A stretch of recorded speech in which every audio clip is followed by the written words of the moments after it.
نذكر لكم إخوة الإيمان بعض ما حصل لعمر بن الخطاب من الكرامات.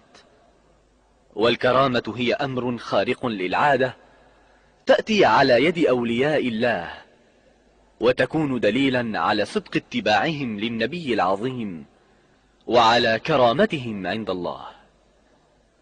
قال تاج الدين السبكي رحمه الله تعالى في طبقات الشافعية: فمن الكرامات على يد أمير المؤمنين عمر الفاروق رضي الله عنه قصة النيل.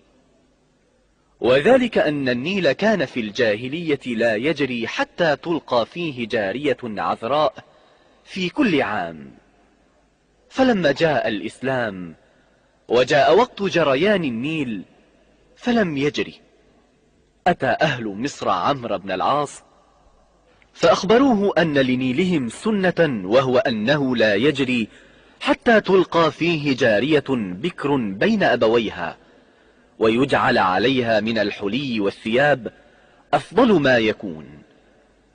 فقال لهم عمرو بن العاص: إن هذا لا يكون، وإن الإسلام يهدم ما قبله. فأقاموا 3 أشهر لا يجري قليلا ولا كثيرا حتى هموا بالجلاء. فكتب عمرو بن العاص إلى عمر بن الخطاب بذلك، فكتب إليه عمر: قد أصبت، وإن الإسلام يهدم ما قبله، وقد بعثت إليك ببطاقة فألقها في النيل.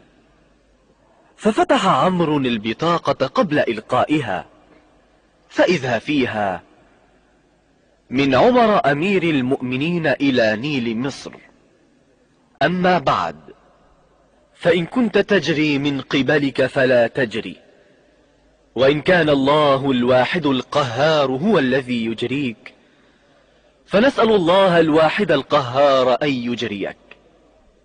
فألقى عمرو البطاقة في النيل، وقد تهيأ أهل مصر للجلاء والخروج منها، فأصبحوا وقد أجراه الله سبحانه وتعالى 16 ذراعا في الليلة.